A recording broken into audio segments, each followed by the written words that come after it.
Assalamualaikum warahmatullahi wabarakatuh. Selamat sore, salam sejahtera. Kita mulai saja pembahasan mengenai COVID-19. Saya nanti ada beberapa hal yang saya ingin sampaikan, tapi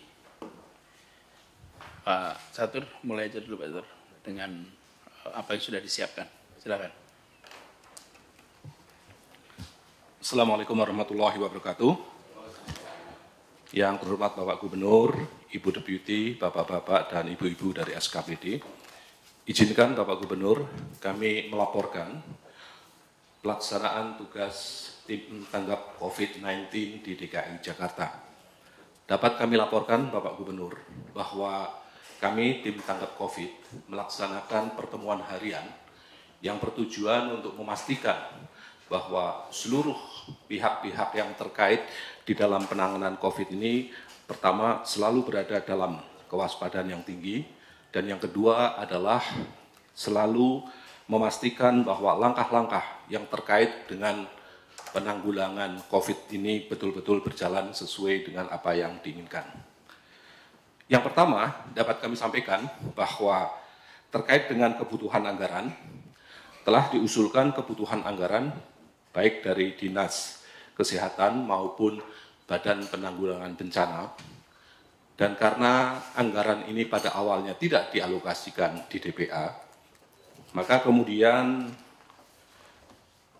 berdasarkan hasil pertemuan dengan menggunakan anggaran BTT yang dialihkan kepada anggaran OPD. Adapun dasarnya adalah Peraturan Pemerintah Nomor 12 Tahun 2019 tentang pengelolaan keuangan yang pada intinya menyatakan bahwa apabila ada kegiatan-kegiatan yang bersifat mendesak namun belum dianggarkan di SKPD-nya, maka bisa menggunakan alokasi anggaran BTT yang dialihkan kepada anggaran SKPD. Ini sudah disiapkan. Kemudian terkait dengan anggaran juga kami memasukkan anggaran-anggaran pada BLUD, RSUD maupun BLUD Puskesmas. Walaupun ini tentu tidak bisa besar jumlahnya karena memang jumlah pada anggaran-anggaran BLUD tentu tidak seluas sebagaimana anggaran BTT. Kemudian yang berikutnya terkait dengan pelaksanaan posko, dapat kami laporkan bahwa kami telah mendapat dukungan 50 orang CPNS dari Ibu Tika, dari Dinas Kominfotik, untuk mendukung pelaksanaan posko dan kegiatan-kegiatan tim tanggap lainnya, serta dukungan dari PNS OPD-OPD terkait. Mengenai pengaturan penugasan di posko diatur lebih lanjut oleh Kepala Posko. Yang berikutnya, prasarana dan sarana, saya kira ini tidak terlalu penting. Kemudian yang berikutnya, kita juga ingin memastikan bahwa integrasi call center antara nomor 112, 119, dan nomor WA yang ada posko itu betul-betul berjalan. Dan alhamdulillah kami sudah mengecek, monitor secara terus-menerus, terutama untuk memastikan kehandalan sistem. Sehingga manakala ada laporan-laporan dari masyarakat, tidak ada terkendala oleh sistem.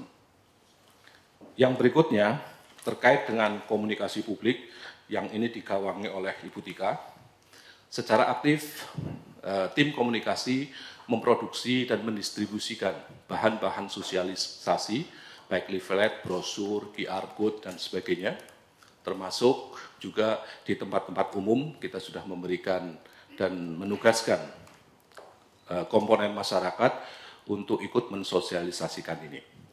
Kemudian juga dapat kami laporkan Bapak Gubernur bahwa kepala-kepala OPD juga sudah menerbitkan surat edaran dari masing-masing kepala OPD terkait dengan virus ini, terkait dengan COVID-19 ini, di mana ditujukan kepada organisasi-organisasi maupun kelompok-kelompok masyarakat yang berada dalam lingkup koordinasi masing-masing SKPD.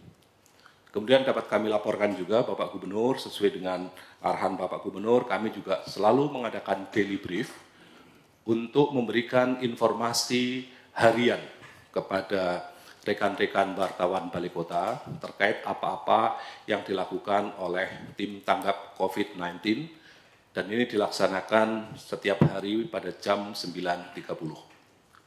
Kemudian yang juga perlu sampaikan bahwa promosi maupun sosialisasi juga dilakukan melalui berbagai mitra kerjasama, diantaranya dengan Gojek, sehingga di dalam aplikasi mereka juga ada bahan-bahan promosi yang dimasukkan di dalamnya. Kemudian kami juga menggunakan LED maupun Videotron yang ada di Pemprov DKI Jakarta untuk menyiarkan atau menayangkan bahan-bahan promosi terkait dengan COVID-19 dan yang terakhir tentu dengan televisi. Yang berikutnya berkaitan dengan kolaborasi, Pak. Dapat kami laporkan bahwa Pemprov DKI Jakarta juga telah melaksanakan kerjasama dengan lembaga Eijkman, terutama berkaitan dengan kebutuhan VTM, yaitu untuk swab bagi mereka yang diduga ya, mengalami atau terkena virus ini. Kemudian juga kolaborasi dengan Gojek, Hellodoc, dan sebagainya, serta dengan organisasi profesi, yaitu PDI, Persatuan Dokter Paru Indonesia, IDI, dan juga Ikatan Perawat yang kemarin Pak, yang mengedarkan brosur, mereka berasal dari perawat, itu kita juga kerjasama dengan mereka. Yang terakhir, sebelum nanti ada paparan dari Bu Dinas Kesehatan, kami juga telah menerbitkan protokol terkait dengan keramaian, di mana untuk ini telah ditetapkan tim review perizinan yang sebagai ketuanya dari PTSP yang akan terdiri dari SKPD terkait termasuk dari Polda Metro Jaya, dan juga sudah kita siapkan sedang dalam proses verbal, yakni terkait dengan seruan gubernur tentang penetapan perizinan pada kewaspadaan COVID-19. Selanjutnya kami persilahkan Ibu Kadis untuk menyampaikan hal-hal yang terkait dengan COVID-19 ini, terutama hasil koordinasi dengan Kementerian Kesehatan maupun KSP. Kami persilahkan.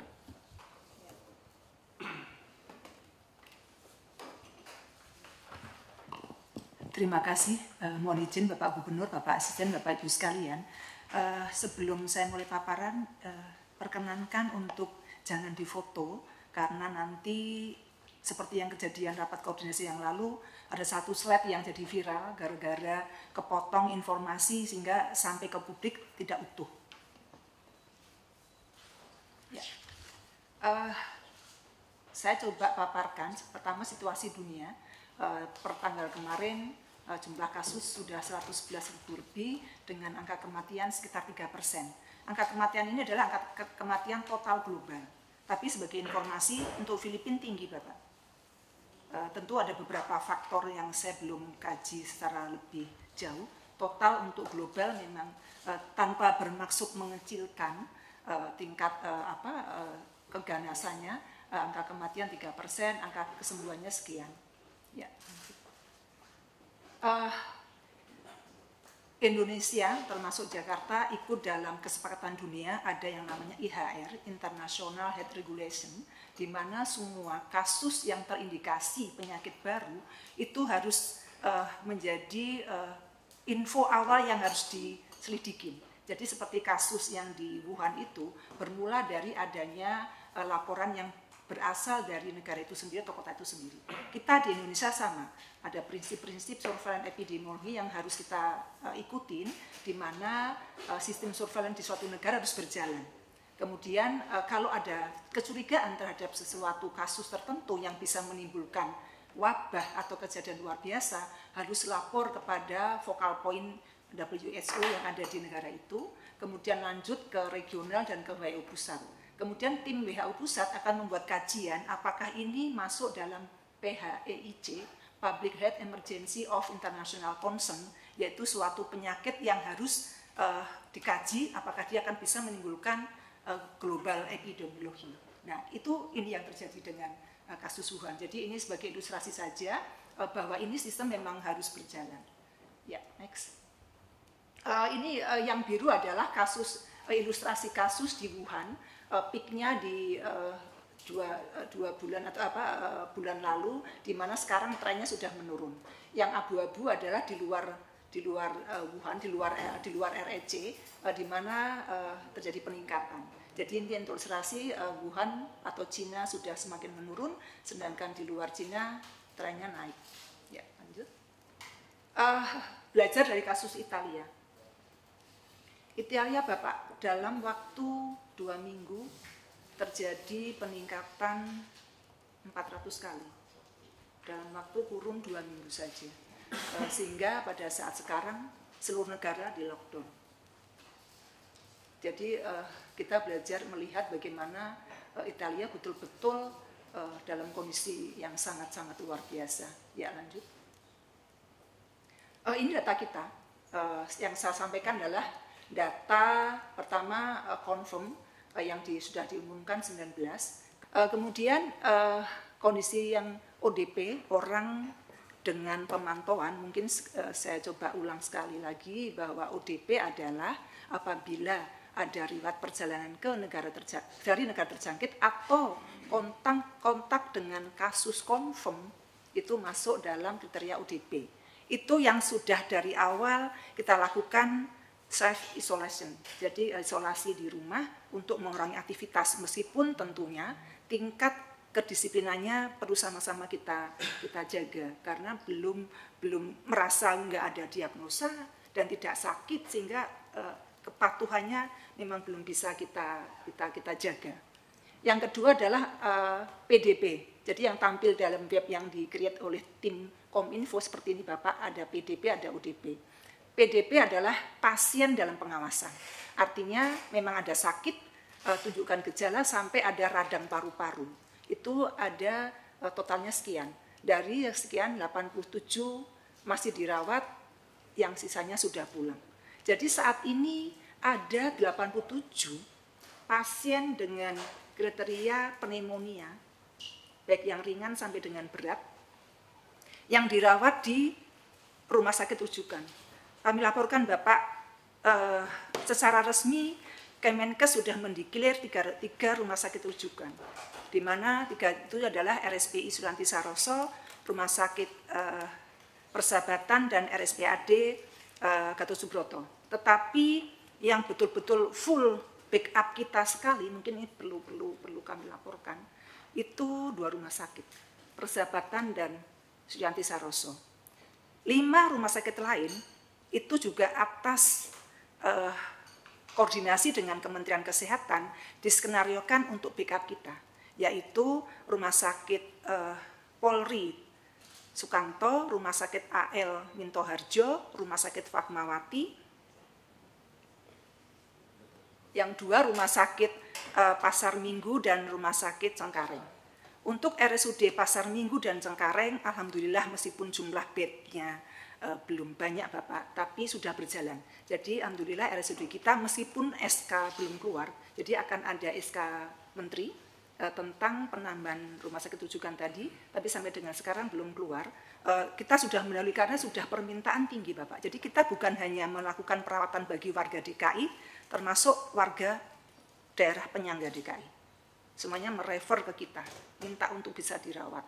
Dan ini sekarang dalam tumbuhan antrian, tiap hari tim kita buka WA group 8 rumah sakit tadi, dan kita coba gambarkan dari yang kasus PDP dan ODP tadi, bagaimana skema sesuai golongan umur. Jadi tertinggi memang usia produktif, mungkin analisanya adalah yang paling banyak terpapar karena aktivitasnya yang tinggi. Sedangkan untuk anak-anak memang yang paling kecil, sedangkan lansia ada di antaranya. Dari semua kasus, belajar dari angka dunia, sebenarnya tanpa sekali lagi bermaksud mengecilkan atau membesarkan masalah. Seperti ini gambarannya. Ini adalah gambaran dunia. Ini gambaran Wuhan. Artinya memang paling besar adalah tidak bergejala dan ringan. Itu yang harus kita tekankan sehingga memang COVID-19 ini bisa sembuh. Pesannya di situ. Kemudian 14% parah dan 5% kritis. Nah, untuk PDP artinya kita di posisi ini Bapak. karena sudah diagnosa yang dikeluarkan oleh panduan yang dikeluarkan oleh Kemenkes itu membagi dua untuk yang awam, untuk kita kelompok ODP dan PDP, di mana PDP sudah ada pneumonia ringan sampai berat. Saya berasumsi yang kita temukan dari yang sekian tadi Pak, 150-an lebih, itu berarti yang di posisi ini. Yang ini bisa saja sudah ada karena tidak bergejala. Simulasi Italia, ini sekali lagi Bapak Ibu sekalian, bukan bermaksud untuk membuat cemas, tapi kita harus berhitung-hitungan dengan angka. Italia dalam waktu kurun 2 minggu proyeksinya 400 kali dalam 2 minggu akselerasi percepatannya.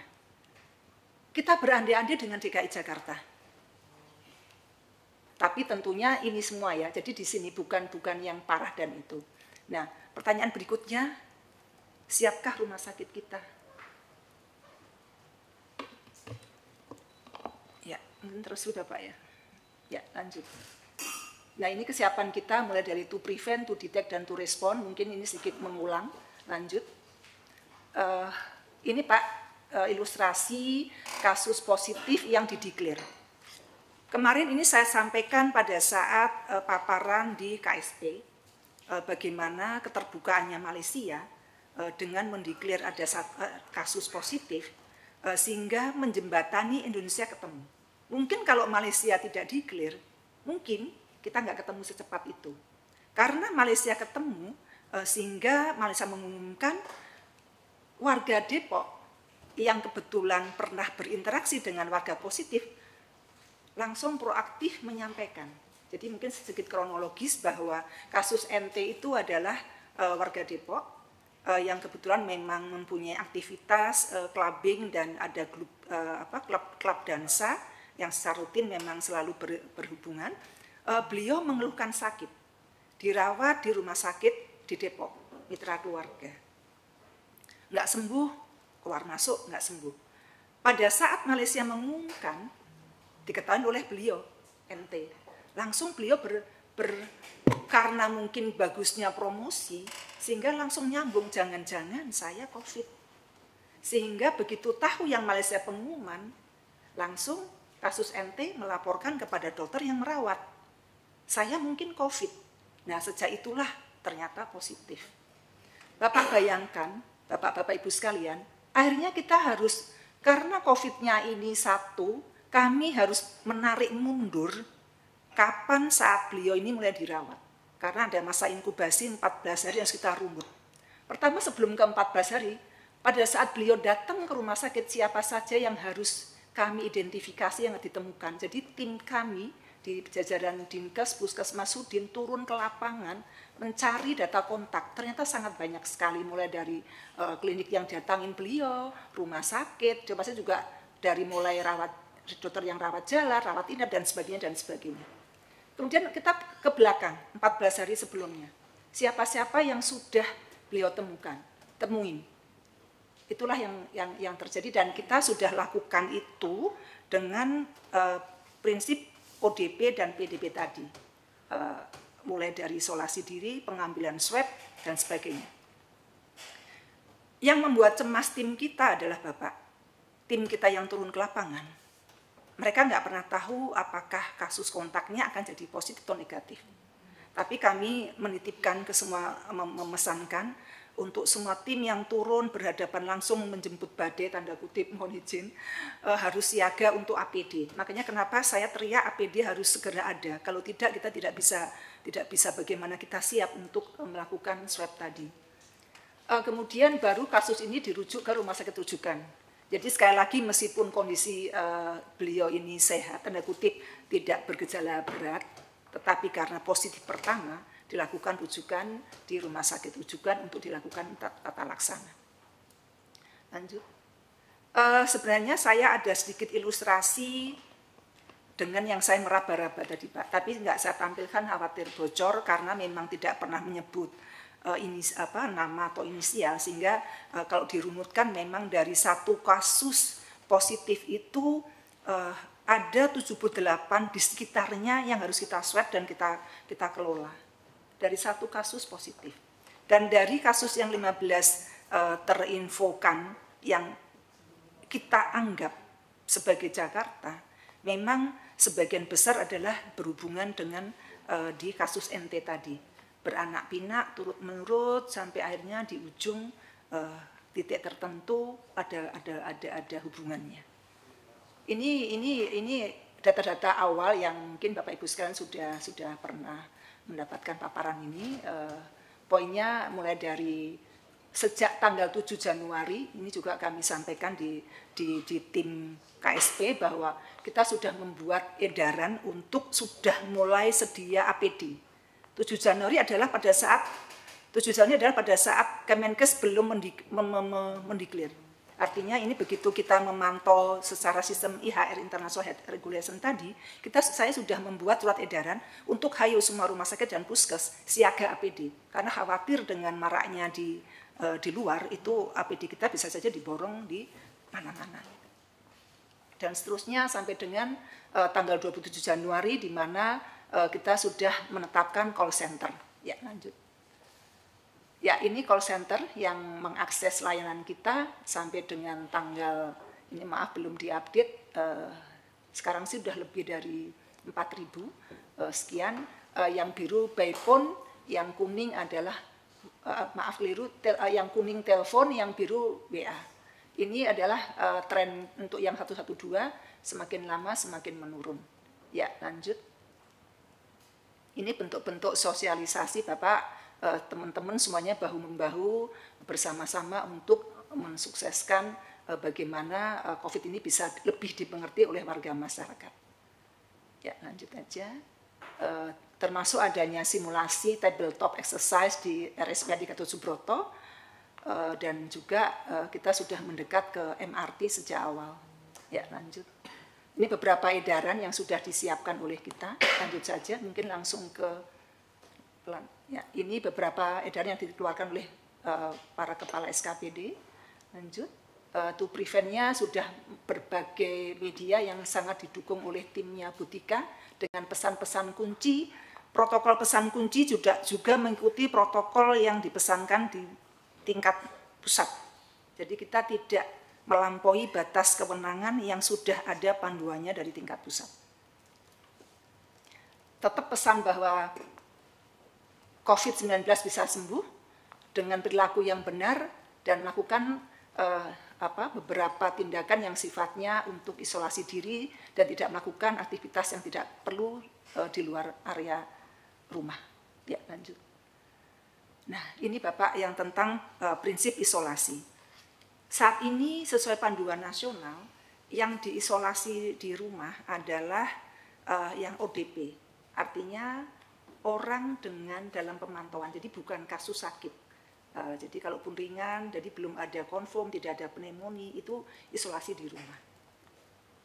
Nah, saya melihat tren peningkatan yang luar biasa, saya sudah berkoordinasi dan menyampaikan saran ke Pak Dirjen Yankes, protokolnya harus berubah.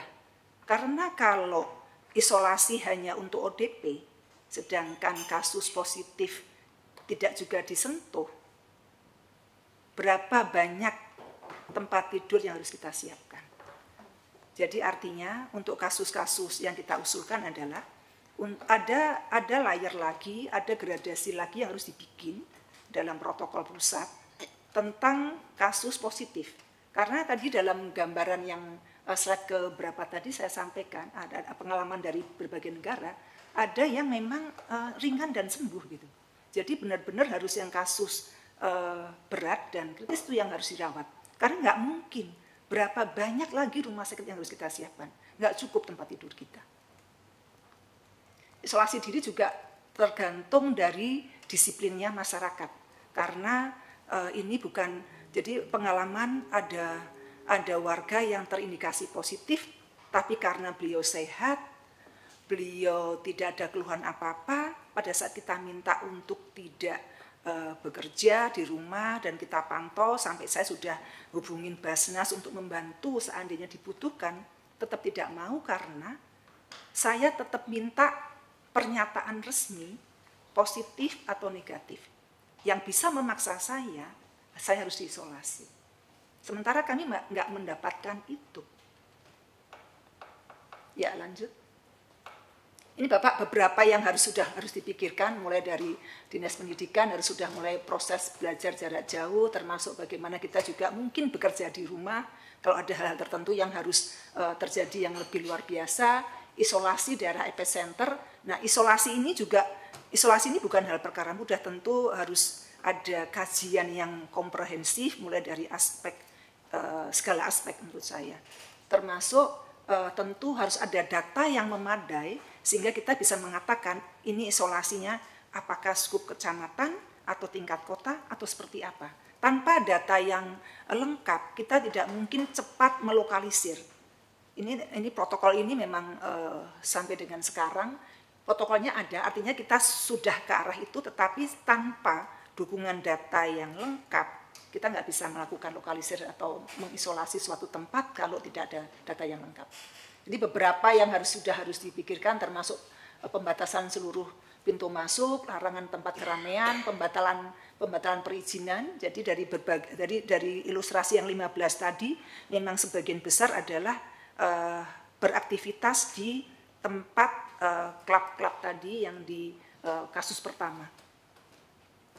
Kemudian pesan-pesan yang kita harapkan juga memberikan dukungan atau memotivasi masyarakat untuk tetap hati-hati dan tidak apa juga tentunya harus diperlukan sehingga pesan itu langsung diterima oleh masyarakat, termasuk bagaimana komunikasi risikonya menggunakan masker maupun APD, termasuk juga bagaimana kita menyiapkan seandainya harus mengambil situasi yang lebih berat lagi seperti ketersediaan logistik, pangan dan sebagainya.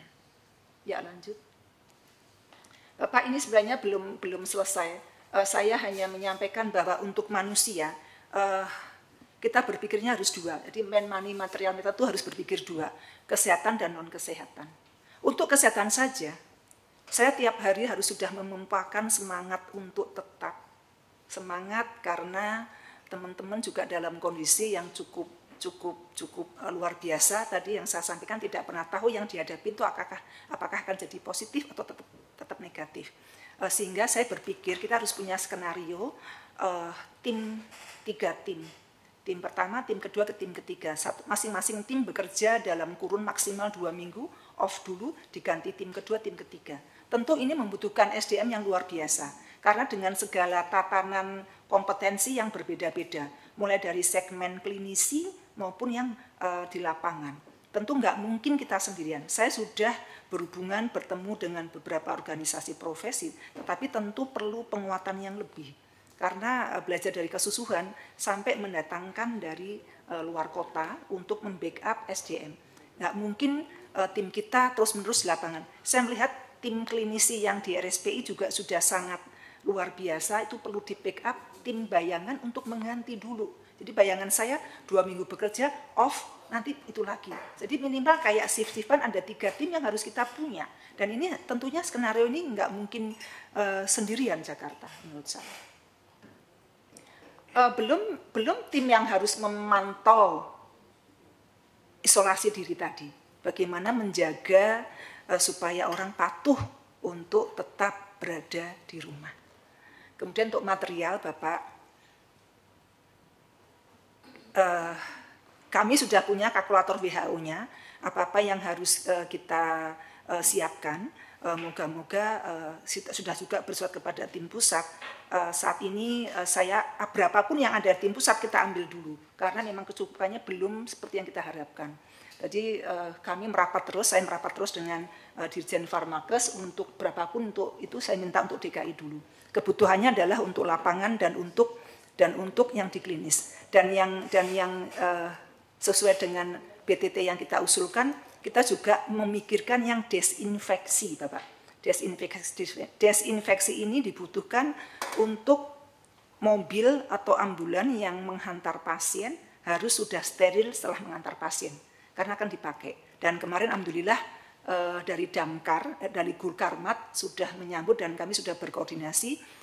Besok mulai Rabu sudah akan ada pelatihan bersama, sehingga selama ini seperti ini Bapak. Jadi semua ambulan kita yang menghantar ke rumah sakit rujukan, dia akan disterilkan di rumah sakit rujukan.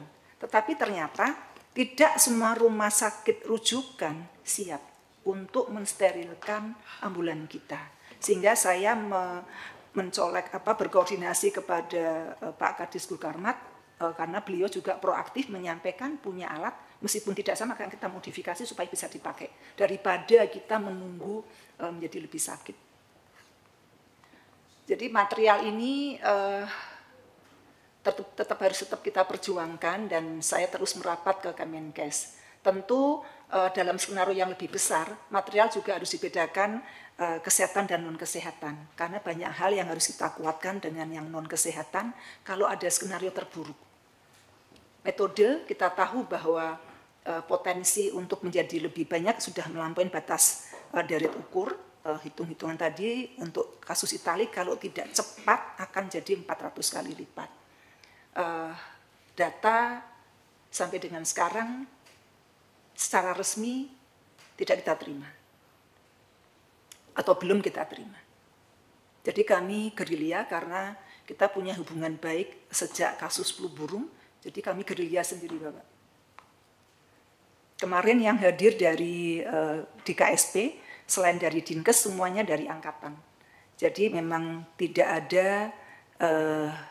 mengatakan siap sih Bapak. Tetapi pada saat kita mau merujuk pasien, jadi tiap hari itu tim kami dalam grup 8 rumah sakit tadi harus begitu membujuk-bujuk supaya bisa dibukakan, bisa dirawat. Karena yang ngantri untuk keluar masuk harus sudah sangat panjang.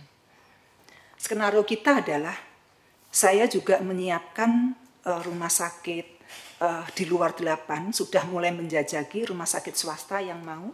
Alhamdulillah Pelni direkturnya bersedia. Kemudian Yarsi sudah mengatakan iya Bapak. Tentu ini kami harus koordinasikan dulu dengan Kementerian Kesehatan. Untuk masalah pembiayaan, semua yang terkait dengan perawatan di rumah sakit akan dikeluarkan dari Badan Nasional Penanggulangan Bencana.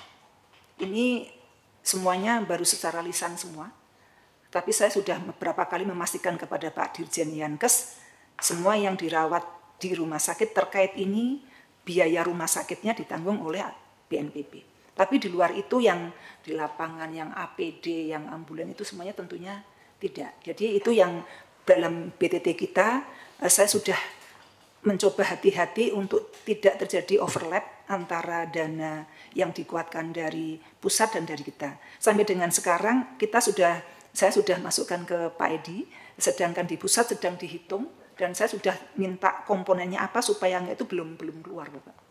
Komponennya apa sehingga kita tidak bersinggungan belum keluar. Sementara kita juga tidak bisa untuk menunggu karena kebutuhan sudah semakin menipis di lapangan. Lanjut. Itu Bapak, terima kasih. Mohon maaf kalau sedikit terlalu emosional. Terima kasih Ibu Kadis. Sebelum kita mendengarkan arahan Pak Gubernur, mungkin ada yang mau menyampaikan, kami persilahkan. Silakan Ibu. Terima kasih Pak Kasra. Pak Gubernur izin menyampaikan beberapa analisis data yang kami olah tadi malam sampai hari tadi terkait dengan COVID-19 ini menggunakan data yang keluar kemarin. Total keseluruhan 571 terbagi 2, 375 ODP dan 142 PDP. Yang ODP pun yang sudah selesai, yang sudah tidak dipantau lagi, ada yang masih menunggu hasil lab. Ini yang mungkin perlu dicek ulang apakah itu tidak perlu untuk tetap dipantau. Kemudian memang banyak sekali yang tidak dites, Pak. Dari yang PDP yang sudah pulang 79, itu pun yang ada 9 orang yang masih menunggu hasil. Ada 2 yang positif karena sudah selesai. Dan yang dirawat juga masih banyak yang menunggu hasil. In total itu 48 yang masih menunggu hasil dari keseluruhan kriteria status ini. Next. Kalau kita lihat dari yang dites saja hanya 121 yang kita punya, memang komposisinya banyak yang usia tengah, Pak, 20 sampai 40 tahun. Jadi meskipun fatality-nya rendah, tetapi karena jumlah absolutnya banyak, ini perlu menjadi perhatian kita. Laki-laki perempuan mirip-mirip, banyak perempuan mungkin karena kemarin kasus yang di awal di di kasus di blok di Kemang itu banyak yang perempuan. Kemudian berikutnya, nah ini analisis Pak, dari semuanya itu batuk yang paling kelihatan betul pengaruhnya. Yang kena batuk 10 kali lipat lebih besar peluangnya untuk positif dibanding yang tidak batuk. Dibanding yang lain-lainnya itu lebih jauh lebih sedikit. Pilek bahkan tidak banyak kelihatan. Kalau kita lihat berikutnya, ini Pak. Kontak, rasanya kontak memang harus segera di surveillance, harus diperkuat karena 38 kali lipat lebih besar daripada orang yang tidak punya kontak dengan kasus positif. Untuk pilek, untuk yang lainnya hanya sangat sedikit, pneumonia bahkan ya, lebih rendah. Sesak napas cukup banyak, 2 kali lipat lebih tinggi dari yang tidak sesak napas. Next. Kalau kita melihat probability-nya, Pak, jadi yang untuk yang pernah kontak meskipun tidak terjadi gejala, barangkali itu juga perlu masih mendapatkan perhatian. Itu probability-nya masih ada di bawah. Next. Ini kasus juga Bu Kadis, kalau kita lihat hasil analisis terhadap perbedaan kriteria kasus pemantauan dan pengawasan, meskipun hanya dipantau, peluangnya masih ada. Yang masih dipantau sekarang tuh peluangnya untuk positif masih lumayan, tidak 0, tidak di bawah 0,1. Jadi masih mungkin terjadi positif di antara mereka menggunakan gejala-gejala yang mereka alami sekarang. Kemudian bagusnya Pak, next, masih belum mengarah ke orang miskin. Jadi kita overlay dengan data dengan menggunakan indeks kekumuhan di kelurahan yang di daerah-daerah yang indeks kekumuhannya tinggi masih rendah. Dan ini gimana caranya supaya kita bisa memblok supaya dari yang kelompok the have ini tidak ke bawah. Ini indeks ke kanan. Jadi semakin kanan semakin kumuh Pak. Yang itu probability-nya. Kita bikin indeks pakai PCA Pak. Jadi kan indeks kekumuhan itu ada ringan, sedang, tinggi gitu. Jadi itu kita indekskan dari situ. Jadi semakin ke kanan semakin kumuh. Nah, semakin kumuh kemungkinan untuk terjangkitnya masih sedikit di sini kasusnya. Jadi saya informali dengan teman-teman ini jangan sampai misalnya pembantu rumah tangga di rumah yang terkena positif dibolehkan pulang. Takutnya nanti mereka langsung menulari. Sementara kita tahu di wilayah kumuh itu dengan higienis yang rendah, dengan rumah yang lebih banyak anggota keluarganya, bahkan tidak punya ruang untuk isolasi, ini kemungkinan penularannya bisa lebih berat kalau sampai ke kelompok miskin. Berikutnya, ini di overlay Pak, data-data kasus ada di mana saja. Yang merah itu yang positif, yang kuning itu yang sedang menunggu ada di mana, dan 4 yang mengalami flu itu ada titik-titik kecil itu yang flu. Yang biru adalah rumah sakit rujukan. Jadi kalau melihat ini, Jakarta Selatan itu memang perlu backup lebih Pak. Saya itu masih belum hafal peta Jakarta.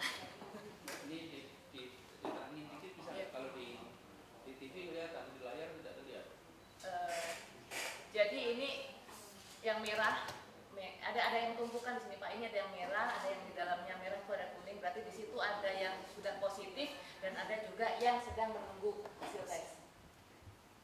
Kalau yang sudah dalam tumpukan ini rasa-rasanya mereka adalah yang hubungannya dekat dengan penderita yang positif. Iya Pak. Boleh dikurangi lagi yang depan. Ini yang misalnya ini yang merah ini dalamnya kuning, berarti di situ tuh ada yang positif, ada yang sedang menunggu hasil. Lampu yang atasnya dimatiin Mbak. Ya itu Mbak.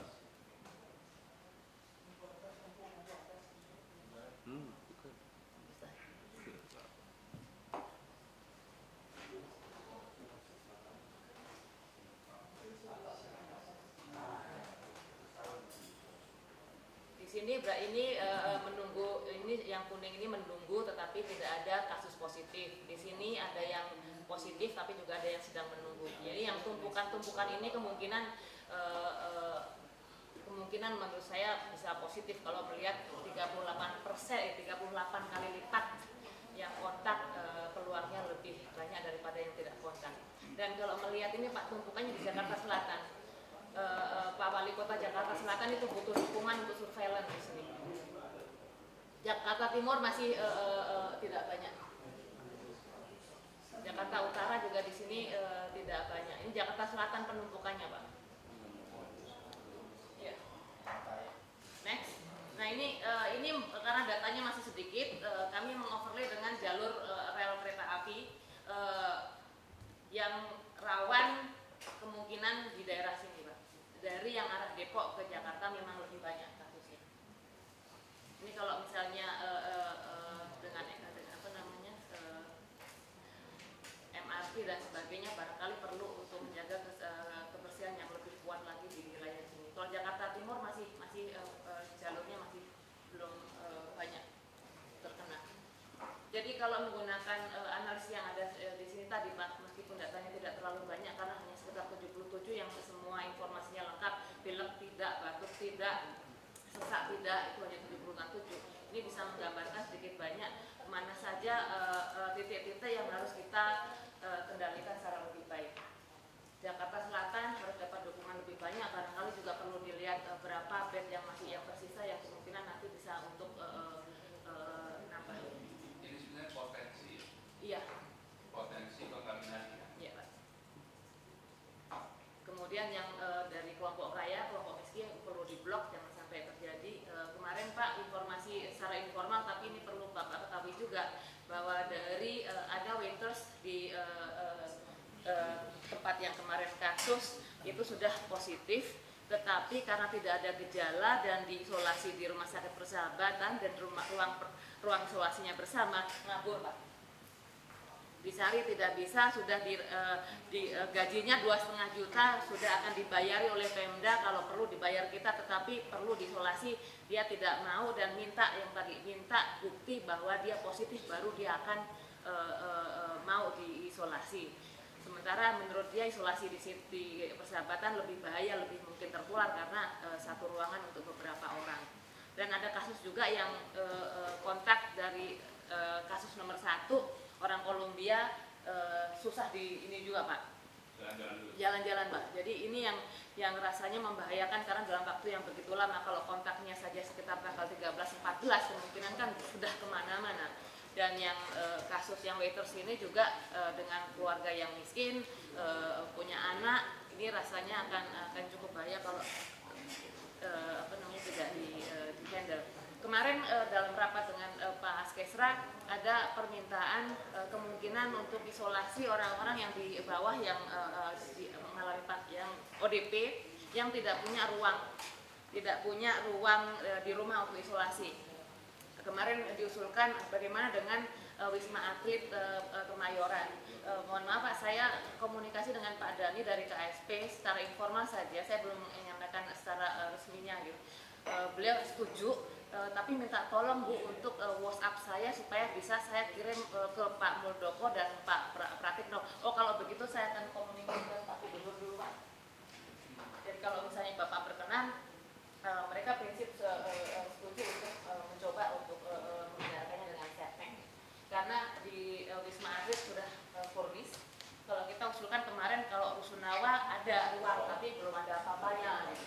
Jadi 7.000 ruang di Wisma Atlet rasanya juga memungkinkan untuk dipakai.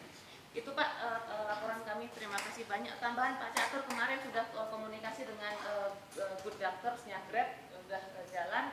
Pagi tadi 68 volunteers dari 15 lembaga forum zakat di tingkat nasional sekarang sedang dilatih oleh Persatuan Dokter Paru Indonesia di lantai 22.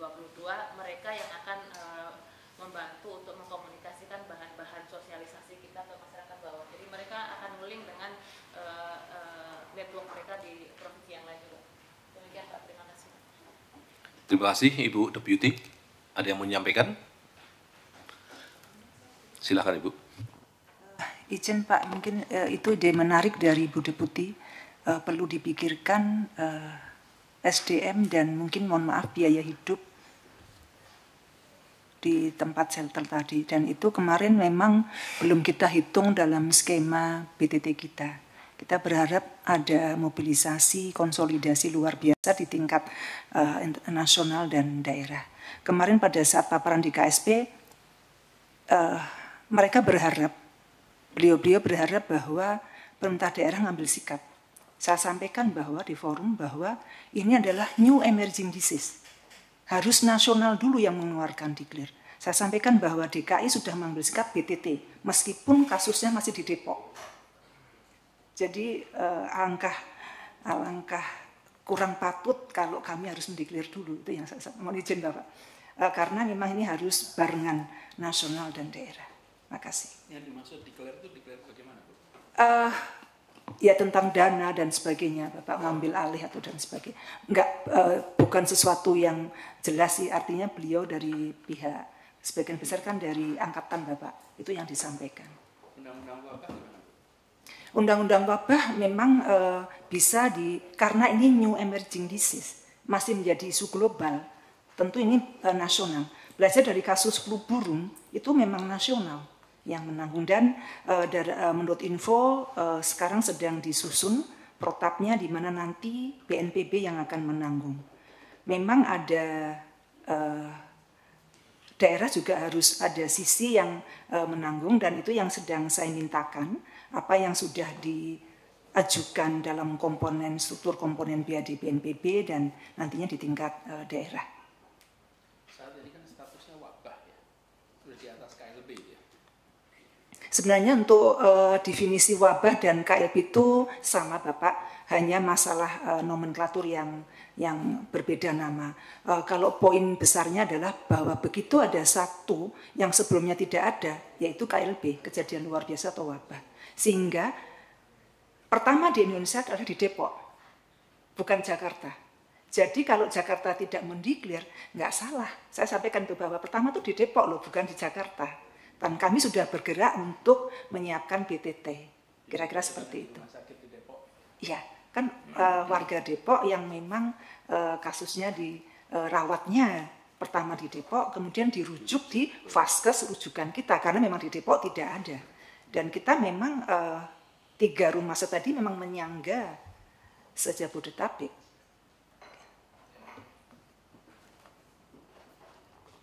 Terima kasih Bu Kadis. Silakan Pak Edi. Terima kasih izin Pak Gubernur melaporkan bahwa proses BTT sudah berjalan. Rencana awal kita untuk kegiatan banjir, untuk sembako dan RT itu 58 miliar. Lalu Dinas Kesehatan dari BTT yang ada 188 tinggal 130, Dinas Kesehatan pernah mengusulkan awalnya 179 miliar, lalu direvisi 110 dan sekarang posisinya yang diajukan 54 miliar. Sehingga dana kita tinggal 70 miliar. Pada kesempatan ini izin Pak Gubernur kalau boleh saya mengusulkan untuk rencana awal kan kita belum eksekusi ini yang untuk sembako 100.000 kepada kepala keluarga itu 35 miliar dan 10 juta untuk RT itu ada 19 miliar, total 54 miliar, ini belum kita eksekusi dan belum jadi Pak. Mungkin tadi diskusi dengan Biro Tapem, khawatir juga pelaksanaannya sudah, momennya sudah lewat, dan kalau diberikan malah jadi banyak warga yang kok dia dapat, saya tidak dapat, seperti RT itu saya usul Pak, untuk menambah nanti kebutuhan Dinas Kesehatan yang 2 ini, 54 miliar kita tidak jadi kita geser Pak. Sehingga persediaan untuk kemungkinan nanti BTT kita jadi 120 miliar lagi, kalau 54 miliar ini enggak kita jadi. Seperti Pak, jadi ya setuju ya. Makasih Pak.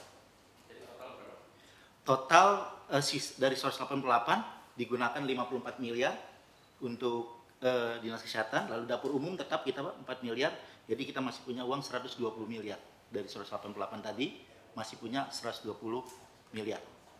Yang 54 miliar untuk RT dan kepala keluarga ini kita batalkan, kalau diizinkan seperti itu. Terima kasih Pak Edi. Cukup? Baik. Kita, Pak Gubernur, sebelum kami mohon arahan dari Bapak Gubernur, ada beberapa butir yang mengemuka selama kami mengadakan pertemuan maupun diskusi-diskusi yang ini harus segera bisa kita tuntaskan. Dan persoalannya adalah Pak Gubernur, ini sangat terkait dengan pemerintah pusat. Yang pertama adalah terkait dengan transparansi dan kecepatan informasi tentang data kasus positif. Jadi perlu kami sampaikan Bapak Gubernur, jadi butir 1 ini merupakan salah satu yang paling penting manakala kita ingin cepat menyelesaikan masalah ini.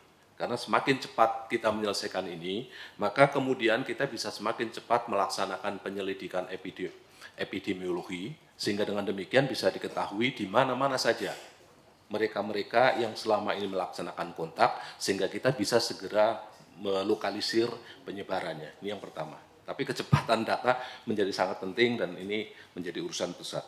Kedua, yang penguatan terhadap tenaga PE, tadi saya kira sudah disampaikan oleh Ibu Kadis, jadi penguatan tenaga PE baik dalam bentuk penambahan tenaga maupun juga pelatihan-pelatihan, dan ini juga sudah dibahas bersama dengan Persatuan Dokter Paru Indonesia. Ya, penyelidikan epidemiologi. Ya. Kemudian yang berikutnya Pak Gubernur adalah berkaitan dengan pembatasan interaksi masyarakat. Ini saya kira penting sekali Pak Gubernur, karena seperti kita ketahui bahwa kemungkinan tertular ini sangat-sangat cepat apabila mereka berada di dalam sebuah keramaian, apalagi kalau berdekatan jaraknya. Yang menjadi persoalan Bapak Gubernur, ada kegiatan-kegiatan yang memang berizin atau harus mendapatkan izin dari Pemprov DKI Jakarta, yaitu berkaitan dengan pertunjukan dan hiburan. Tapi ada juga kegiatan yang sifatnya keramaian tetapi tidak ada izin dari Pemprov DKI Jakarta. Jadi ini misalnya kegiatan-kegiatan keagamaan, kegiatan olahraga, kegiatan yang sifatnya sosial dan seterusnya. Jadi ini tidak menggunakan izin dari Pemprov DKI Jakarta tapi menggunakan izin keramaian dari Polda Metro Jaya. Kemudian yang berikutnya adalah rencana isolasi atau karantina. Ini sangat terkait dengan tadi Pak, butir 1 maupun butir 2. Ketika kita kemudian dari hasil penyelidikan epidemiologi menemukan adanya orang dalam pemantauan, maka perlu segera dilakukan isolasi. Persoalannya tadi sudah disampaikan oleh Ibu Deputi bahwa banyak sekali di antara mereka yang sebetulnya dalam status ODP, tetapi tidak melaksanakan isolasi mandiri secara konsisten atau secara bertanggung jawab. Mereka bisa keluar, bahkan mereka mungkin masih berkomunikasi dengan yang lain. Hal lain yang juga menjadi penting, Bapak Gubernur, mereka yang berasal dari ekonomi kurang mampu, itu biasanya kan ruangan katakanlah 5x4, di situ juga untuk makan, di situ untuk tidur, gitu. Sehingga tidak mungkin mereka melakukan sosialisasi diri di rumahnya sendiri. Ya. Nah, kalau orang yang mampu mungkin bisa Pak dari 2-3 kamar pakai 1 kamar sebagai isolasi. Tapi untuk yang kurang mampu ini menjadi masalah. Oleh karena itu kemarin dalam diskusi muncul keinginan kita untuk menggunakan katakanlah flat atau apartemen yang ada di Kemayoran yang bekas Asian Games untuk dijadikan sebagai tempat isolasi. Yang berikutnya Bapak Gubernur yang kelima adalah berkaitan dengan pemantauan ODP. Nah ini yang menjadi masalah Pak. Tadi sudah disampaikan oleh Bu Kadis maupun Ibu Deputi bahwa ada orang yang seharusnya dilakukan perawatan di rumah sakit tetapi tidak dilaksanakan perawatan. Termasuk adalah diantaranya mereka yang tadi seharusnya mengadakan isolasi sendiri di rumah tetapi juga tidak aktif. Nah ini mungkin kami perlu bekerja sama dengan RT, RW maupun juga dengan jajaran lurah untuk lebih memperkuat ini, sambil tentu kita harus melihat jangan ada kesan pemaksaan, karena kalau pemaksaan kemarin kita sudah kepikiran Pak bahwa menggunakan tenaga Satpol PP untuk memaksa mereka, cuman ini kita masih pelajari, jangan sampai kemudian justru menimbulkan kehebohan Pak.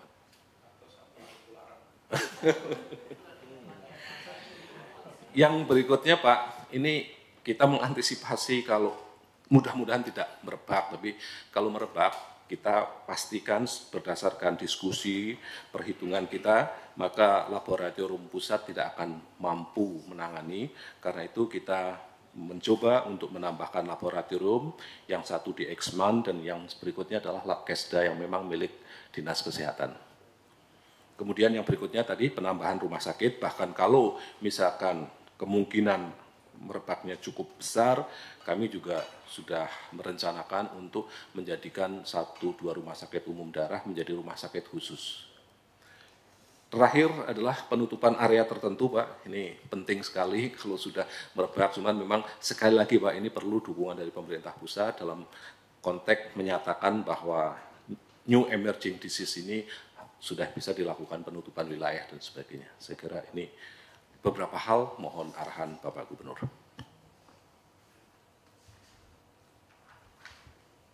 Terima kasih, Pak.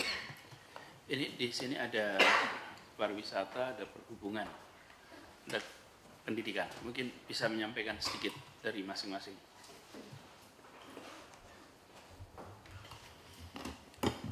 Izin Bapak untuk penanganan pencegahan COVID-19 di lingkungan industri pariwisata, kami sudah menyampaikan surat edaran ke seluruh stakeholders terkait pariwisata untuk pelaksanaan seperti pemeriksaan suhu tubuh. Saat ini yang menjadi kendala adalah sulitnya mencari termogan.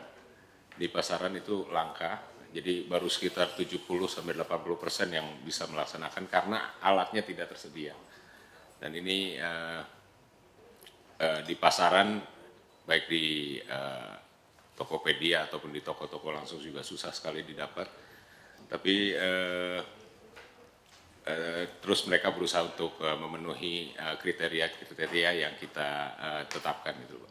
Dan untuk restoran Amigos sendiri sudah kita bersurat untuk himbau meliburkan karyawannya, Pak. Terima kasih. Sebelum ke sana, Pak, apakah kita bisa memiliki kewenangan seperti ketika ditemukan kasus narkoba dan lain, di mana kita menghentikan operasinya? Kalau di peraturan nggak bisa, Pak. Jadi kami dasarnya kemarin adalah rekomendasi dari Dinas Kesehatan, Pak, Rekomendasi untuk melakukan penutupan ataupun meliburkan pegawai. Jadi dasar surat dari Dinas Kesehatan ini yang harus dihentikan itu kan operasinya. Operasinya. Ya. Jadi dasarnya surat dari tim kesehatan itu kami baru bisa bergerak. Karena di pergubnya nggak ada, Pak, terkait wabah.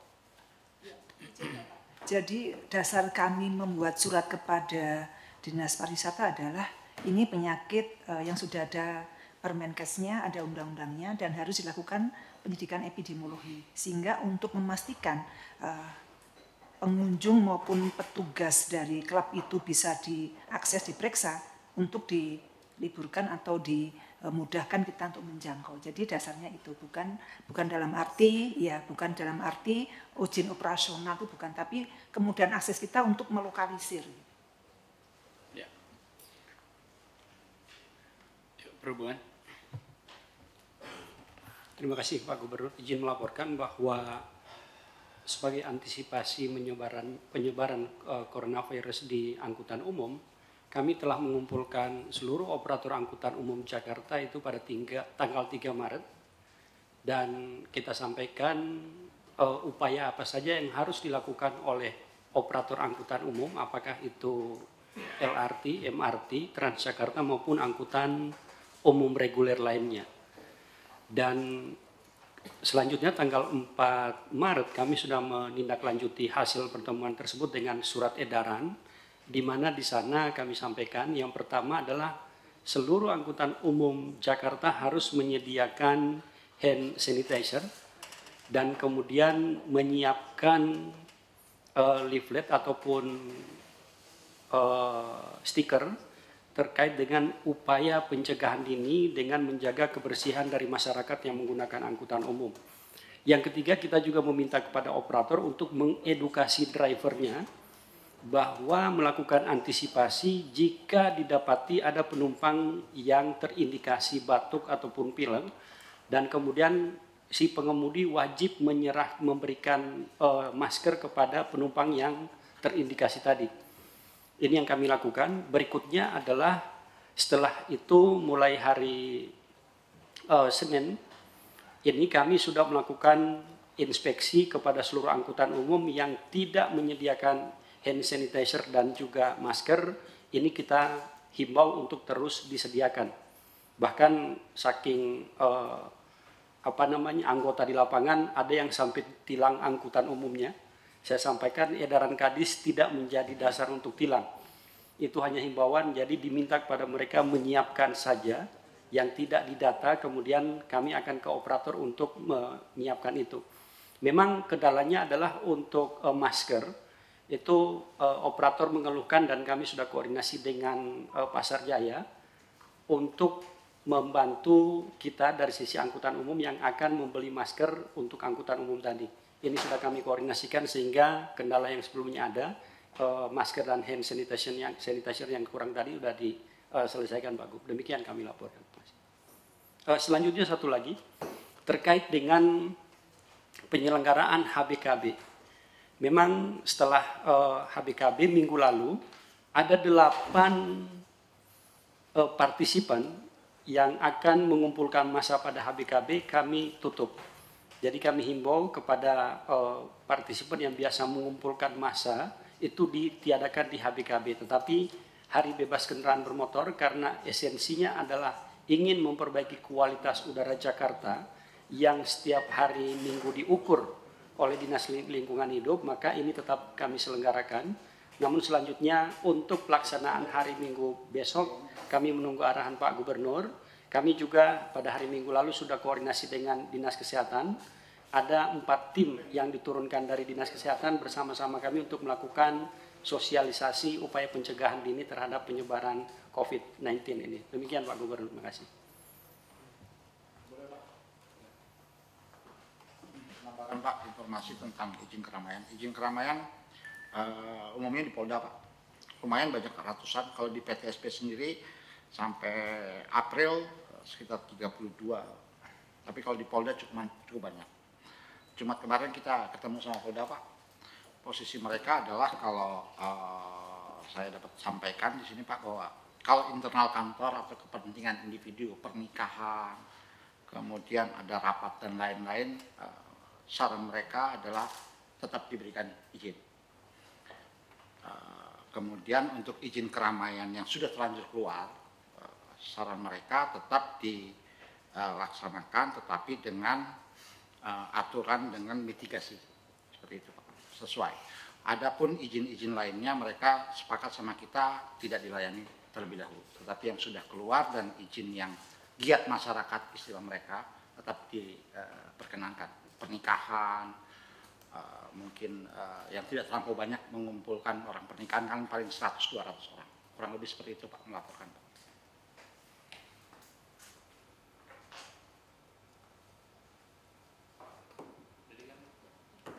Izin Bapak melaporkan bahwa di pendidikan kami sudah mengeluarkan surat edaran dan sosialisasi bergerak serempak Pak. Sudah dari 1 minggu ini semua turun ke sekolah-sekolah terutama untuk memastikan ketersediaan sarana-sarana wastafel dan pola hidup bersih dan sehat mulai dari eselon 3 sampai ke jenjang pengawas untuk memasuki sosialisasi ini. Yang kedua, kami juga melakukan koordinasi terutama dengan Dinas Kesehatan karena pembina apel kemarin sebagian sudah dari teman-teman yang ada di puskesmas untuk terus mensosialisasikan tentang penyebaran virus COVID ini.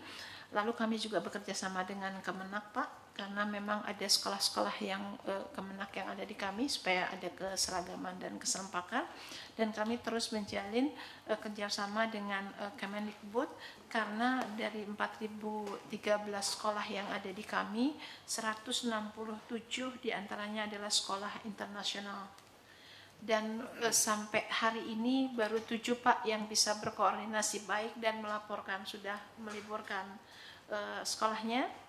Yang lain kami terus jalin koordinasi dengan Kemendikbud. Lalu antisipasi yang mulai kami lakukan adalah kami terus menyusun beberapa aplikasi yang sudah ada dipakai di sekolah-sekolah, dan untuk jaga-jaga ketika tadi ada kondisi terburuk, kami sudah mulai menyiapkan modul-modul atau home learning semacam selain aplikasi Google Classroom dan lain-lain, dan ini terus dengan para guru-guru yang tergabung dalam ketua-ketua MGMP sudah intens Pak kami lakukan, sehingga begitu ada hal terburuk ini bisa kami lakukan. Itu yang sementara di Dinas Pendidikan lakukan Pak. Terima kasih.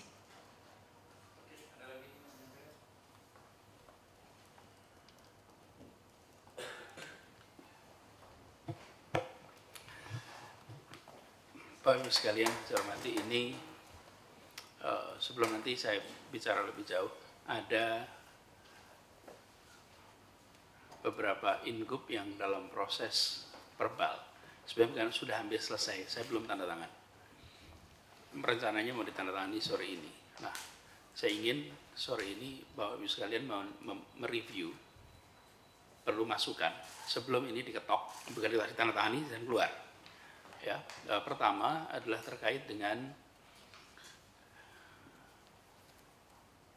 perangkat daerah yang masuk kategori OPD atau perlu ada isolasi. Nah, intinya begini, daripada kita beritahu orang lain, sekarang kita buatkan aturan di DKI, yang nanti aturan itu dengan mudah dikopi oleh tempat lain. Tadi kan ada kejadian ketika seorang pegawai harus isolasi, dia lalu tanya, penghasilan saya terus bagaimana? Nah, ini saya kemarin minta Pak Haidir untuk membuat aturan bahwa bila ada pegawai DKI yang harus isolasi, maka TKD-nya tidak dipotong, bisa bekerja dari rumah, kemudian dia menjalankan fungsinya, hanya dia harus mengerjakan semua itu dari rumah. Yuk, ini silakan Pak Catur bantu untuk bahas Pak Catur satu-satu.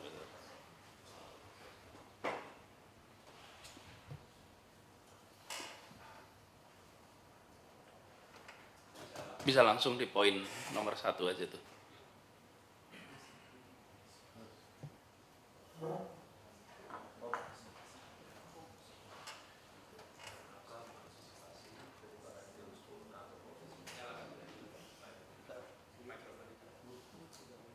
Ya, silakan ya, kita baca bersama. Selanjutnya kalau ada masukan-masukan untuk disampaikan pada kesempatan ini, sekaligus nanti kita koreksi.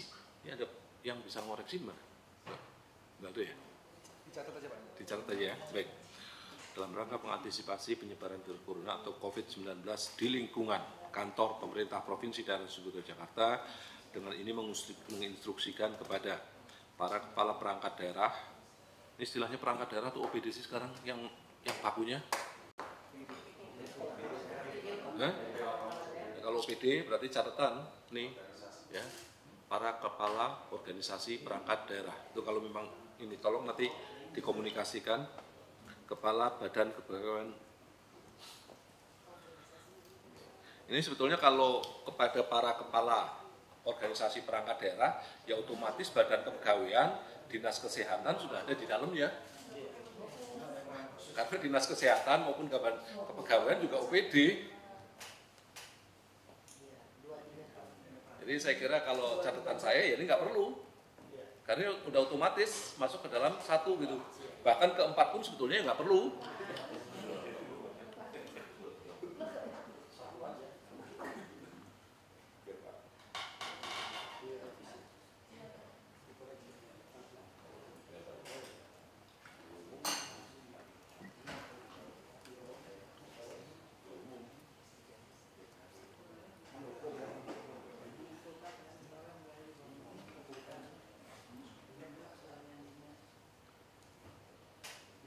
Oke, mulai kita dari 1, ini nomor 4, mohon saran, mau tetap ditulis atau tidak? Nih, sorry, nih, nih, karena udah kepalanya sebenarnya udah kan. 234 hilang. Iya, 234 drop. Ya, oke, 234 drop. Terus ke 1, mengantisipasi penyebaran virus corona atau COVID-19 dengan masing-masing tugas sebagai berikut. Setuju ya? Jadi yang itu nanti dirubah menjadi organisasi perangkat daerah. 234 otomatis nggak usah karena sudah included di atasnya. Para kepala perangkat daerah nanti dirubah menjadi para kepala organisasi perangkat daerah, menginstruksikan kepada pegawai yang berada di bawah pimpinan saudara untuk A. Menunda perjalanan dinas ke luar negeri untuk kepentingan yang tidak mendesak, dan B. Tidak masuk kerja dan melaksanakan karantina di rumah apabila menunjukkan gejala virus corona atau COVID yang berupa demam, batuk, flu, sesak napas, pernapasan cepat tidak normal, dahak kental, dan atau nyeri tenggorokan.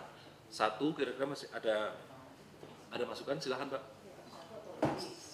Izin Pak, untuk yang nomor 1 mungkin tidak mengeluarkan izin Pak untuk pegawai-pegawai di lingkungan di bawahnya melakukan perjalanan dinas, karena kan yang bukan menunda, menginstruksikan menunda tapi tidak memberikan izin. Tapi persoalannya Pak, kalau dia cuti kemudian izinnya ke luar negeri, cutinya nggak disebutkan ke luar negeri gitu Pak, hanya cuti tapi ternyata izin ke luar negeri. Kalau cuti kan bukan perjalanan dinas ke luar negeri. Iya, justru enggak, maksud saya dia cuti tapi kemudian dia melaksanakan perjalanan dinas sendiri. Oh, sorry, ini bukan dinas ya. Sorry. Iya. Ya, ini perjalanan dinas ya. Yang kedua mungkin tadi Pak. Iya. Menginstruksikan untuk menunda perjalanan ke luar negeri. Iya, yang kedua ya. Ada 2. Iya. 2 poin. Jadi yang satu adalah yang berkaitan dengan kepentingan dinas, yang satunya adalah yang berkaitan dengan perjalanan pribadi, bisa jadi wisata dan sebagainya. Mohon ini Pak Yanal, tolong di catatan-catatan ini dikoreksi supaya nanti ini kita perbaiki untuk disampaikan kepada Pak Haidir segera. Bukan dari dinas Biro Kesos Pak, di jajaran saya, karena BKD nggak ada nih ya. Oh, enggak. Kemudian nomor 2, melakukan pendataan setiap minggu. Ya. B Pak. Ini atas rekomendasi Dinkes atau self diagnosis? Atas. Nah, berarti harus. Nah, ini kalau enggak seprovinsi pada libur Pak. Ini kan akumulasi juga ya, bukan satu akumulasi. Satu sampai 7 kan. Tambahan punya riwayat kontak dengan kasus konfirmasi positif, ada Iya. contoh Pak, kami sudah mulai melaksanakan, kemarin ada tim kita yang habis bepergian ke Jerman karena nggak terdampak, saya minta untuk bekerja di rumah, jadi saya akhirnya memutuskan. Iya. Tapi Nah, dia itu ada riwayat tertentu. betul. Jadi maksud saya justru ini, yang poin 1B itu terlalu broad. Harus dikunci tambahan. 1, karena rekomendasi Dinkes. Kemudian item kriterianya ada poin sebenarnya. Pernah melakukan kontak, interaksi dengan orang yang positif atau pernah berada di sebuah wilayah yang terpapar dalam waktu 14 hari. Sebulan saja Pak. Bulan, biar aman. Ya. Baiklah. Mungkin butir C ini, butir B ini bisa ditambahkan di sini C, bahwa yang sebagaimana tersebut di dalam ini atas dasar dari rekomendasi fasilitas kesehatan gitu Bu. Ya.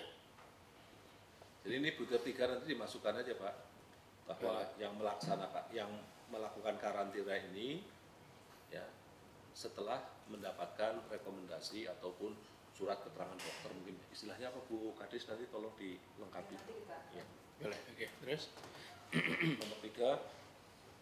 Nah ini Pak, nomor 2, mohon izin Pak, melakukan pendataan setiap minggu secara berkala terhadap pegawai yang berada di bawah pimpinan saudara yang melakukan perjalanan ke luar negeri sejak bulan November. Saya kira November udah nggak perlu lagi, terlalu jauh ya Bu. Ngapain lagi sebutin ini? Dan ini Pak, tadi mohon izin Pak Gubernur, ini kami tadi sudah sepakat bahwa pegawai Pemprov DKI Jakarta tidak usah ke luar negeri, baik dinas maupun pribadi. Jadi kalau keputusan seperti itu berarti yang dua nggak perlu lagi, Pak. Enggak, ini kan soal pendataan kan. Ya, tetapi kalau data sekarang kan berarti ini kan sudah nggak perlu lagi, Pak, karena mohon maaf apalagi kalau dihitung bulan November, Pak.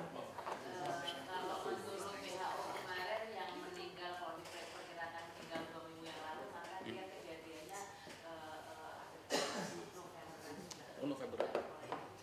Begitu, Bu Kades, ini bulan November termasuk pendataan.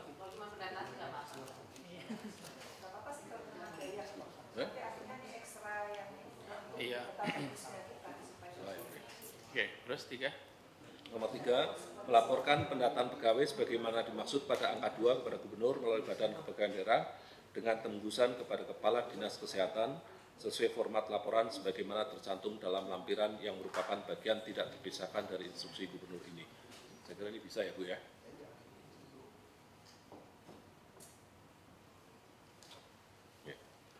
Kemudian yang B, Kepala Badan Kepegawaian Daerah melaporkan setiap minggu secara berkala rekapitulasi data pegawai berdasarkan laporan Kepala Perangkat Daerah atau unit kerja pada perangkat daerah. Ini saya kira langsung aja digunakan menjadi OPD mengikuti apa yang tadi sudah ada di depan.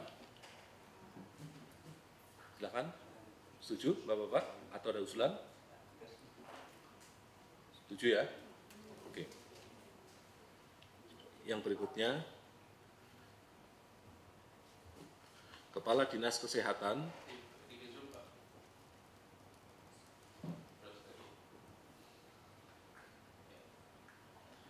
ini ada khusus tadi, Bu, Kepala Dinas Kesehatan, Bu. Fungsi yang di atas itu, Bu.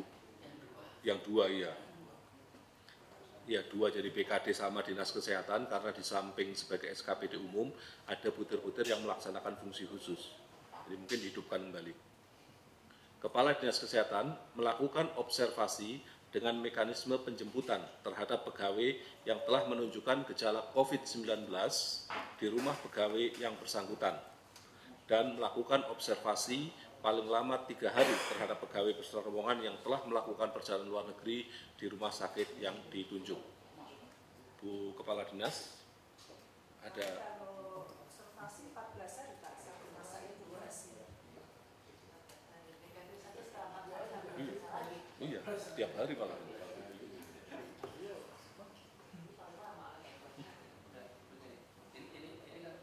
Ini kan protapnya kesehatan ya. Ini kan tadi soal pegawai. Sebenarnya kan tidak relevan kan memberikan instruksi. Ini kan dilakukan oleh dinas kepada semua orang, semuanya pegawai saja kan. Ya. Ini nggak relevan, di off-kan saja. Ya. Itu protapnya ada di dalam protapnya dinas kesehatan terhadap semua yang terkait. Nggak ada urusannya dengan Nah itu kan itu biar protapnya di sana, ngapain di sana? Ini adalah aturan untuk pegawai gitu. Kita hobi nambah-nambahin. Yuk, itu off. Baik, ini dihilangkan. Terus kedua, terhadap pegawai yang terindikasi COVID-19 berlaku ketentuan sebagai berikut. Dilakukan observasi paling lama 3 hari sesuai prosedur karantina berdasarkan ketentuan peraturan perundang-undangan. Apabila berdasarkan hasil observasi terhadap pegawai yang bersangkutan dinyatakan terindikasi COVID, maka dilakukan karantina selama 14 hari kalender. 3. Terhadap anggota keluarga yang tinggal serumah diikutsertakan dalam protokol tes kesehatan sesuai dengan ketentuan peraturan perundang-undangan. D. Tetap dianggap melaksanakan tugas kedinasan lain yang diberikan oleh pimpinan. E. Tidak dilakukan pemotongan penghasilan yang seharusnya diterima pegawai yang bersangkutan. Dan F. Melakukan tugas kedinasan yang dapat dilakukan di rumah dan melaporkan kepada atasan langsung. Mungkin A, B, C, Bu Kadis, ini bagaimana protokolnya ini? Protokolnya sesuai protokol kesehatan. Karena kalau kita memang observasi ya 14 hari pertama. Kalau kemudian di dalam 14 hari tadi, jadi ini Bapak, itu adalah kriteria ODP yang kita lakukan. Jadi kriteria ODP apabila dalam petunjuk kita di pemburu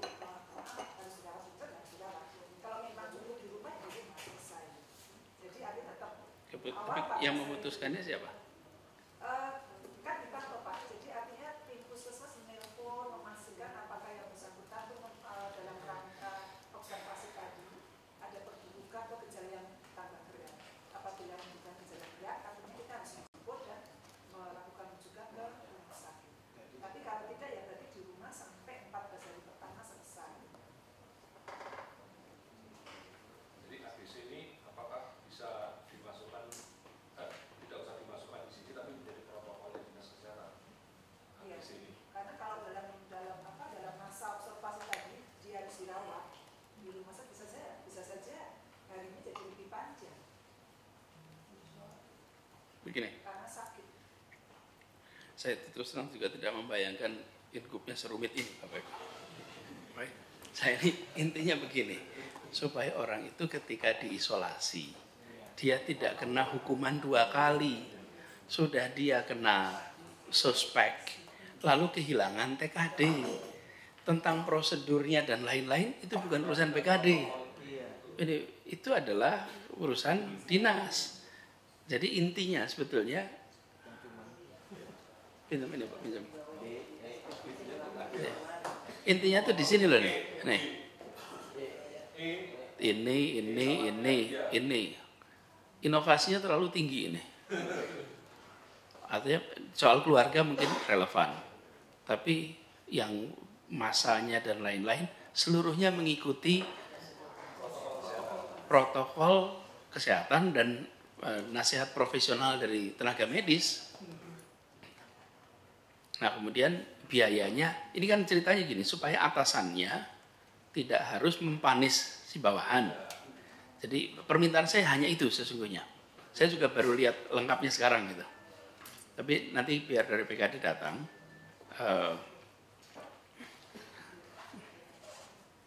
kita coba untuk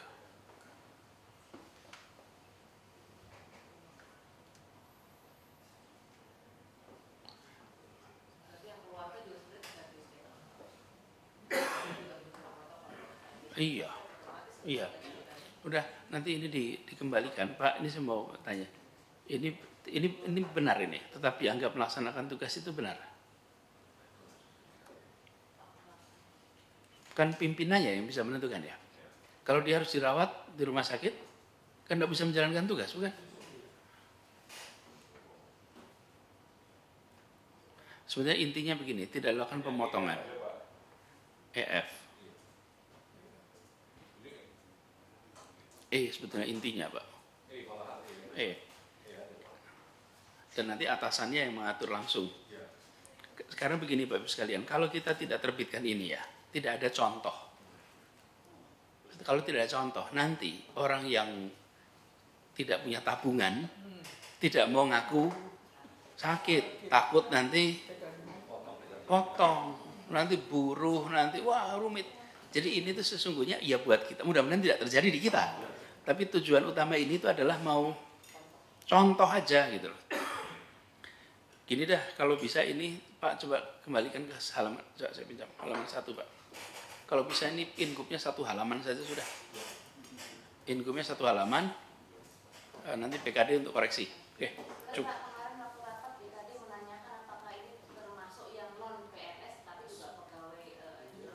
Ya, sama.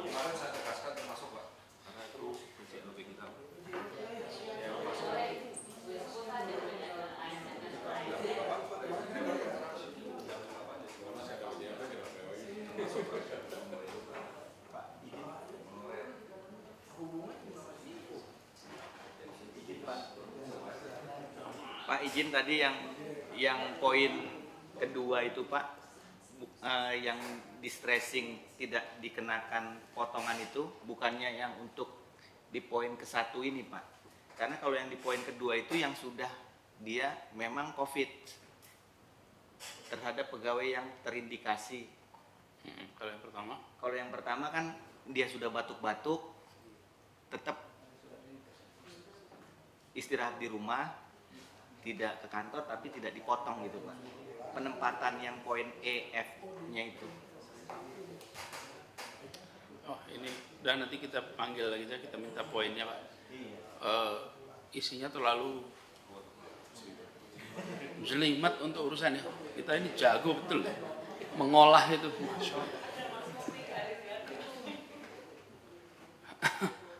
Ini olahannya canggih ini. Tapi sesungguhnya inti sederhananya adalah atasan dengan leluasa mengatur bawahannya terkait pekerjaan, bagi mereka yang terkena tidak double punishment.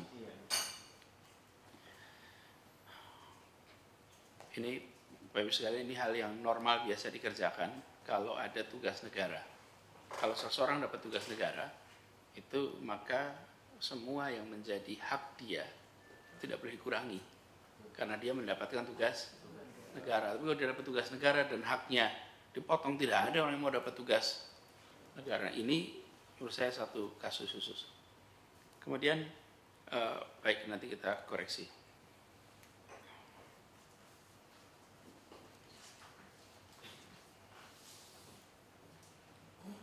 Yang berikutnya sebentar, ini dia.